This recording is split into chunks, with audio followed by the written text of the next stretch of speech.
26. Seraphina and the Black Cloak. Seraphina screamed. "Don't hurt the cloak, you stupid child," Thorn snarled. Wounded and crazed, he yanked her to the ground, knocked the wind out of her, and held her down. "If you destroy it, then we'll lose everything." She struggled to escape him, but he clenched her by the arms, and she couldn't get free. "We'll work together," he rasped. "You with your abilities and me with mine. Don't you see? We're the same. We're on the same side." Something was happening to him. Thorn's face was gray and deteriorating, his skin flaking off around his cheeks and eyes. His hair had turned gray and wiry. His mouth dripped with blood. A wave of revulsion poured through her. She tried to kick him and bite his hands and pull herself free, but she couldn't wrest herself from his grip.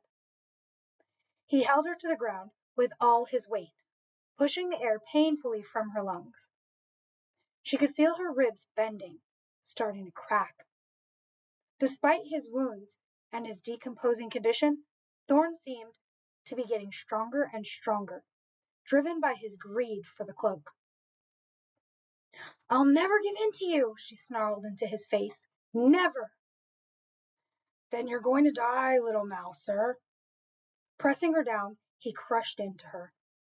She couldn't breathe. Without air flowing through her lungs, she couldn't move, couldn't think. Even as she fought to get away, she felt her life draining from her, her arms and legs falling limp, her mind clouding with the white light of death. She thought there was supposed to be a sense of peace when death finally came, but she didn't feel it. There was still too much to do in her life, still too many questions to answer, too many mysteries to solve. And it was the mysteries, the unfinished business, the want that kept her going. She didn't want to die, especially not this way, but she could feel herself drifting now, the life ebbing out of her, her soul slipping away.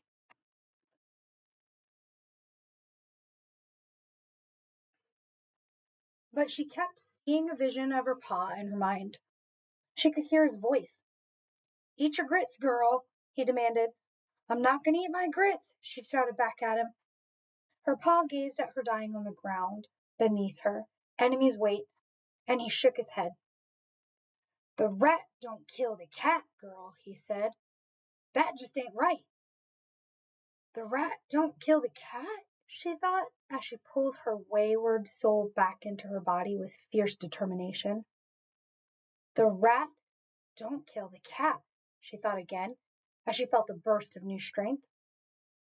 She began to fight anew, pulling her arm free from her captor. At that moment, a large black shape lunged out of the mist with ferocious snarl and a flash of white teeth. At first she thought it must be some kind of black wolf, but it wasn't a wolf. It was a dog, a Doberman. It was Gideon. Gideon bit into Thorn's side and pulled him to the ground, then plunged in for another attack, biting and snapping. Thorn grabbed his fallen dagger from the ground and slashed Gideon in the side. Gideon yelped in pain and pulled back. Then the mountain lion charged out of her den and dived into the battle. She attacked Thorn with rapid swats of her clawed paws, her teeth snarling and her ears pressed back against her head, as if she was mightily perturbed that he hadn't stayed dead. Plunging back into the fight, the wounded Gideon chopped Thorn's arm, forcing him to drop the dagger, then tore into his shoulder and dragged him viciously across the ground, shaking him. Seraphina spotted the black cloak lying on the ground. She darted into the battle and snatched up the dagger that had fallen from Thorn's hand. Then she attacked the cloak with the blade. She was sure this was the answer. She cut and stabbed, trying to slice through the material. But the cloak fought against her, twisting and turning and rattling, becoming a black, seething coil in her hands. The cloak clutched at her, and wrapped itself around her arms and then her body and began to crush her. No matter how hard she tried, she could not cut the snaking cloth. As the folds of the black cloth slithered around her neck and began to tighten, she tried to scream for help, but the cloak choked her breath short. Nothing but horrible gagging noises escaped from her clasped throat. Gasping for breath and clutching at her neck, she struggled to get up onto her feet. She stumbled towards the statue of the angel in the middle of the glade. It had sliced my finger with the slightest touch. In one swift motion, she hurled herself onto the point of the angel's gleaming sword. The sword slashed the side of her neck with searing pain, and its tip pierced into the folds of the black cloak. The cloak screamed and hissed as the razor-sharp edges cut into it. Seraphina grabbed at her neck and tore the cloak away, then clenched the material in her fists and slammed the cloak onto the sword point. She pierced it again and again. The cloak slithered and screeched, coiling like a tortured serpent. It writhed in her hands as she tore the cloth, but she did not relent. When she was finally done, there was nothing left but the black cloak, but shreds lying at the angel's feet.